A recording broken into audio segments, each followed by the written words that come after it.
Just నిమ్మకాయ దొరికింది. ఎక్కడ అందరూ టికెట్ డబ్బులు కట్టండి. అవును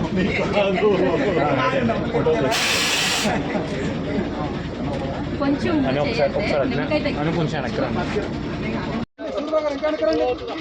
అని సార్ మీరు వచ్చాను.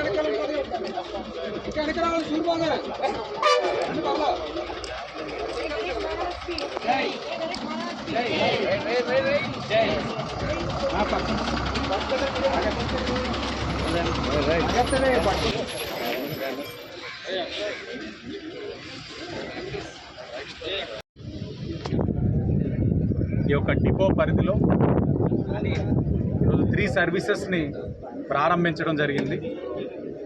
ఆర్ఎం గారు, డిఎం గారు, ఇతర ఆర్టీసీ అధికారుల సమక్షంలో ఎన్డీఏ కూటమి నాయకులు అందరూ కూడా రావడం జరిగింది. ప్రధానంగా ఆర్టీసీ వ్యవస్థ అంటే నమ్మకం, ఒక ఎమోషన్. అలాగే వారి యొక్క గమ్యస్థలాలకి సురక్షితంగా తీసుకెళ్లే వ్యవస్థలో ఏదైనా ఉందనంటే ఆర్టీసీ వ్యవస్థ ముందుందన్నలో ఏమాత్రం సందేహం లేదు.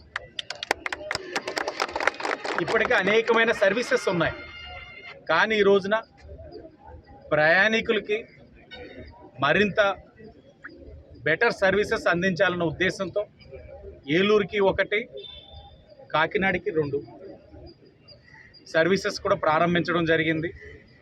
ఎప్పటికప్పుడు ఆర్టీసీ వారి యొక్క నెట్వర్క్ని విస్తీర్ణం చేసుకుంటూ ప్రయాణికుల యొక్క మన్నెలు పొందే విధంగా, అలాగే ఏదైతే సేఫ్టీ నార్మ్స్ అన్నింటినీ కూడా పాటించే విధంగా ముందుకు వెళ్తానే ఉంది.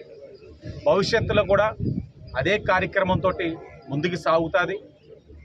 ఎన్డీఏ కూటమిగా మా పట్ల బాధ్యత ఉంది. గత 5 సంవత్సరాలు చూస్తున్నాం, అనేక సందర్భాల్లో ఆర్టీసీ ఛార్జెస్ పెంచిన దాఖలాలు మనం చూస్తున్నాం.